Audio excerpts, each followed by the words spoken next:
अदिति, एक हम कहानी गाए हैं इस बार। कहानी का नाम है राम वनवास। इनमें कुछ बात बाजब राजा दशरथ जी शीशा में चेहरा देखतनी। हाँ जी। तो शीशा में देखनी कि मुंह के चाम हाँ झुराए लागल, कान के बाल पाके लागल।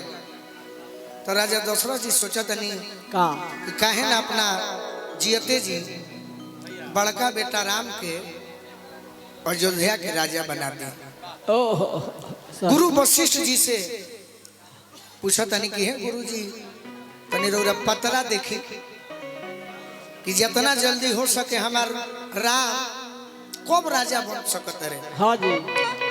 गुरु वशिष्ठ जी पतरा देखो तनी का तो देखो तनी कि काल बिहने 10:15 बजे राम के राजा बने के मुहूर्त बा।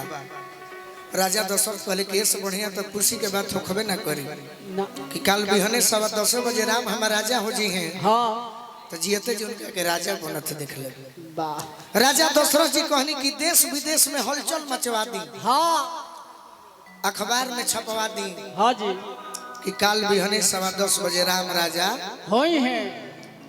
अब देवता लोग के पता चलल कि यदि राम राजा हो जाई हैं ते धरती पर पपियन के विनाश के करी। के करे सही बात। सब देवता लोग मिल के हाँ जी। माई सरस्वती भी जाके हाँ आ गुहार करे लागल लोग।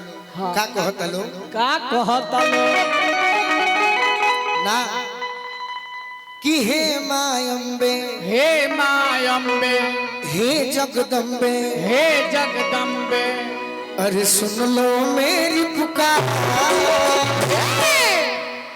बीच भंवर में परी है नैया, भैया अरे मैया कर दो पार। कहीं मेरी नाव न डूबे, कहीं पतवार न डूबे, कहीं मेरी नाव न डूबे, कहीं पतवार न डूबे, कहीं मेरी नाव न डूबे, कहीं पतवार न डूबे, कहीं मेरी नाव न डूबे, कहीं पतवार न डूबे। अरे मात पिता तू मेरे संगी साथ तिहारे, पिता तू मेरे संगी साथ तिहारे। बीच भंवर में परी है नैया, मैया करो किनारे। बीच भंवर में परी है नैया, मैया करो किनारे। कहे शिकारी मैं हूँ नारी, शिकारी मैं हूँ नारी, कहे शिकारी मैं हूँ नारी, अरे तुम ही पालनहार। कहीं मेरी नाव न डूबे, कहीं पतवार न डूबे, कहीं मेरी नाव न डूबे, कहीं पतवार न डूबे, कहीं मेरी नाव न डूबे, कहीं पतवार न डूबे, कहीं मेरी नाव न डूबे, कहीं पतवार न डूबे। हैरा हैरा माई सरस्वती तनी मनी बैठ जब तक कहानी के अर्थ हो, बाद में फोटो खिंचा लेम सब है। अध्यक्ष जी हो सुन ले रौरा बुजुर्ग बानी, हमारे बाबूजी गीत सुने ले तो खुश होले। रौरो बाबू जी के समान बानी, इहो गीत या सुन ली ओकरा बाद रौरा के झुमाइए के जाई। सही बात। हाँ माई सरस्वती कहली का कि यदि राम राजा बन जाई है ओहो तो देवता लोग रौरा काहे दुखित बनी सब। हाँ जी। हमरो दुखित ना होके के चाहिए ना। बाकी रौरा सब इतना आग्रह लेके आई बनी हाँ तो हम प्रयास करते हैं सही बात। कि राम राजा ना बनी है। तो राजा के दरबार में एगो दासी रहली जेकर नाम का रहे का मंथरा। मंथरा। सरस्वती माई तो भाई स्वर के जादूगर रहली, स्वर के देवी रहली। वो मंथरा के तनी मनी नोटे ढीला कर देली। हाँ जी। और जब नोट ढीला कैली हाँ तो राम के सबसे बेसी के मानत रहे के राजा दशरथ के बाद माई के कही वाह। के कही के हाथ पकड़ के हाँ अब भड़कावे लगा। का कहतिया का कहतरी कि दगाबाज रानी जी हो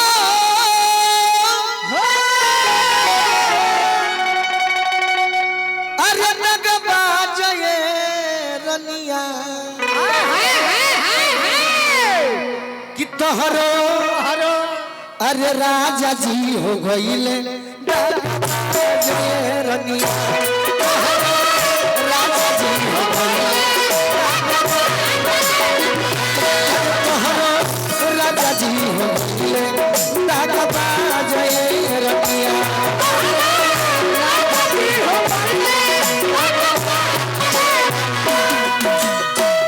माई के कोई कह तरीका रे घर फोरनी हमार राजा के दगबाज कहत रुका कइले बड़े राजा बोला त मंथरा कहत है भड़कावे खाती राजा चल ले एगो चाल भरत के भेजले ननिहाल राजा चल ले एगो चाल भरत के भेजले ननिहाल भरत ताहर ननिहाल गइल बड़े बिहने बिहन तो बिहने राम जी ओहो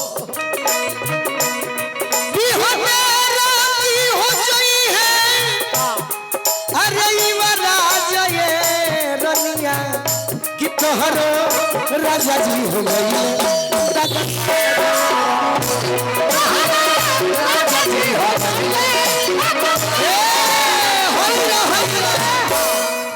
रानी के कोई जब इतना बात सुनली अच्छा तो कह तरीके लोगवा झूठ ना कहे राहुल भैया हाँ। कि लोगवा सच कहे बानी बानी लोगवा सच कहे बानी अरे लंगड़ी कुबड़ी औरी कानी लोगवा सच कहे बानी अरे तीनों होली शहर खइबो मार बड़ो होली शहर खइबो मार बड़ो तीनों होली शहर खइबो मार बड़ो यदि राम के प्रति भड़कइबे हाँ अरे ले हम जीभिया उखाड़ खइबो मार बड़ो जीभिया उखाड़ खइबो मार बड़ो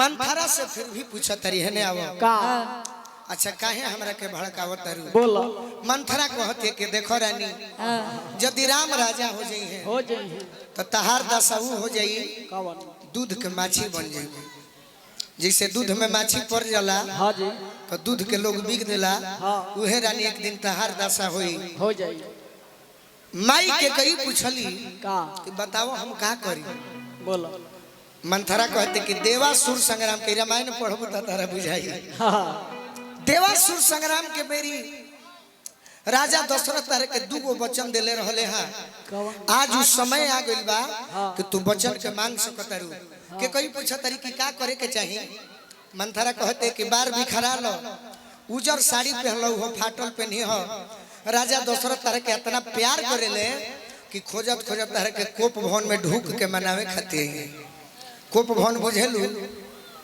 पहले के मेहरारू राजवाड़ा में रूसा सतक कोप भवन में ढूक जैसे अच्छा ये घरी नुआग लगावन भवन मुस के मुअनी खा के सुत जाऊ भवन भइल बा फसरी लगा के मर जेबू भवन अब पहले कोप भवन ढूक अच्छा राजा दशरथ के कई से कहता रे का